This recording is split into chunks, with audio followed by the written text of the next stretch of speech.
بسم اللہ الرحمن الرحیم۔ آدم علیہ السلام کے ہاں جو بھی بیٹا پیدا ہوتا تو اس کے ساتھ بیٹی ضرور پیدا ہوتی۔ اس بچے کے ساتھ پیدا ہونے والا بچہ دوسرے بچے کے ساتھ پیدا ہونے والی بچی سے شادی کرتا۔ حضرت آدم علیہ السلام کی سلبی اولاد کے درمیان ایک وطن کا دوسرے وطن سے نکاح جائز تھا۔ جب حضرت آدم و حوا دنیا میں آئے اور توالد و تناسل کا سلسلہ شروع ہوا تو ہر ایک حمل سے ان کے دو بچے پیدا ہوئے، ایک لڑکا اور دوسری لڑکی۔ اس وقت جبکہ آدم علیہ السلام کی اولاد میں بجر بہن بھائیوں کے کوئی اور نہ تھا اور بھائی بہن کا آپس میں نکاح نہیں ہو سکتا، تو اللہ تعالیٰ نے اس وقت کی ضرورت کے لحاظ سے شریعت آدم علیہ السلام میں ایک خصوصی حکم جاری فرمایا تھا کہ ایک حمل سے جو لڑکا اور لڑکی پیدا ہو وہ آپس میں حقیقی بہن بھائی سمجھے جائیں اور ان کے درمیان نکاح حرام ہوگا، لیکن دوسرے حمل سے پیدا ہونے والے لڑکے کے لیے پہلے حمل سے پیدا ہونے والی لڑکی کی حقیقی بہن کے حکم میں نہیں ہوگی، بلکہ ان کے درمیان رشتہ منقطع ہو جائے گا۔ حضرت آدم علیہ السلام کی شریعت میں ضرورت و توالد و تناسل کی وجہ سے یہ جائز تھا، اس کے علاوہ اور کوئی شکل نہ تھی۔ اس کو اللہ تعالیٰ نے اس وقت جائز فرمایا تھا کیونکہ بعد میں اس کی ضرورت نہ رہی، اس لیے پھر حضرت آدم علیہ السلام کے بعد آنے والی ہر شریعت میں اس کو منع کر دیا گیا کہ کوئی بھائی بہن آپس میں شادی نہیں کر سکتے۔ تفسیر مجہری میں نقل کیا گیا ہے کہ حضرت حوا رضی اللہ تعالیٰ عنہ کے وطن سے حضرت آدم علیہ السلام کی 40 اولادیں ہوئیں۔ ناظرین جو کہ نکہیر مرتبہ کے حمل سے پیدا شدہ لڑکا لڑکی باہم حقیقی بہن بھائی کی طرح تھے اور ان کا باہم نکاح درست نہیں تھا، جبکہ دوسرے حمل سے پیدا شدہ ہونے والوں کے لیے اس طرح تھے جیسے چچیرے ہوتے ہیں۔ یہی وجہ ہے کہ قابیل نے حابیل سے اختلاف کیا۔ قابیل کے ساتھ جو لڑکی پیدا ہوئی وہ بے انتہا خوبصورت تھی، جبکہ حضرت حابیل کے ساتھ جو لڑکی پیدا ہوئی وہ اتنی خوبصورت نہ تھی۔ حضرت آدم علیہ السلام کی شریعت کے مطابق جب یہ جوان ہوئے تو قابیل کی شادی حابیل کی بہن سے ہونی تھی اور حضرت حابیل کی شادی قابیل کی بہن سے ہونی تھی، لیکن قابیل اپنی ہی بہن کو پسند کرنے لگا اور وہ اسی سے شادی کرنا چاہتا تھا، جبکہ شریعت آدم میں اس کی ممانعت تھی کہ ایک ہی حمل سے پیدا ہونے والے بچوں کی شادی آپس میں نہیں ہو سکتی۔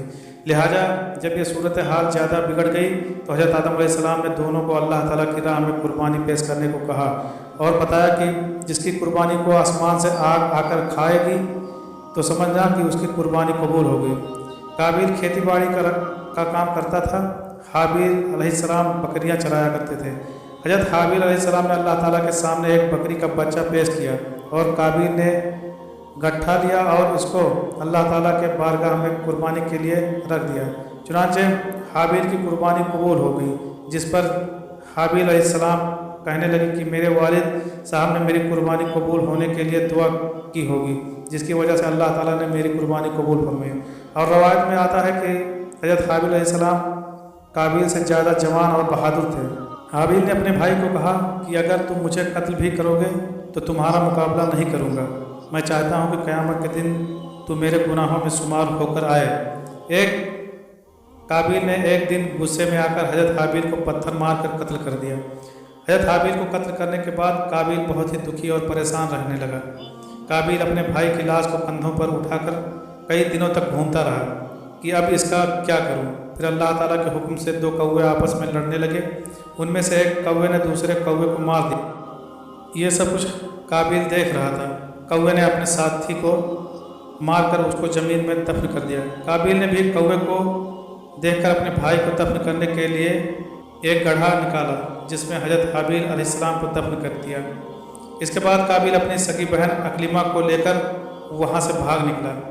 اس کی وجہ یہ تھی کہ شیطان قابیل کے پاس آ کر اس کے دل میں یہ ڈر ڈالتا تھا کہ تم نے اپنے بھائی کو قتل کیا ہے، اب تیرا باپ تجھ کو قتل کرے گا۔ اس ڈر کی وجہ سے قابیل وہاں سے اپنی بہن کو ساتھ لے کر بھاگ گیا۔ اس دن کے بعد حضرت آدم علیہ السلام مسلسل پریشان رہنے لگے۔ حضرت آدم علیہ السلام اللہ تعالیٰ کی بارگاہ میں دعا کیا کرتے تھے، یا اللہ مجھے نیک اولاد عطا فرما۔ اللہ تعالیٰ نے حضرت آدم علیہ السلام کی دعا قبول فرماتے ہوئے حضرت آدم علیہ السلام کو ایک لڑکا عطا فرمایا جس کا نام حضرت سیس علیہ السلام تھا۔ حضرت سیس علیہ السلام جوان ہوئے تو حضرت آدم علیہ السلام نے اپنا جانشین حضرت سیس علیہ السلام کو مقرر کر دیا۔ ان کو حکم دیتے ہوئے کہا کہ اپنے بھائی قابیل سے ہمیشہ دور رہنا۔ جب حضرت آدم علیہ السلام کا وصال ہوا تو اللہ تعالیٰ کی طرف سے بے شمار فرشتے زمین پر نازل ہوئے. انہوں نے حضرت عیسیٰ علیہ السلام کو اپنے باپ کو دفن کرنے کا طریقہ بتایا. اس کے بعد بی بی ہوا کا بھی وصال ہو گیا. اس کے بعد جنا کی شروعات ہوئی. اس کے بعد ایک وادی میں قابیل اور اس کی اولاد رہنے لگے. شیطان ایک آدمی کی شکل میں ان کے پاس آیا. شیطان نے ان لوگوں کو ایسو عشرت میں لگا دیا. شیطان نے ان کو ایسے کپڑے اور گانے بجانے کے طریقے سکھائے کہ وہ کبھی بھی ان کو بھول نہ سکے.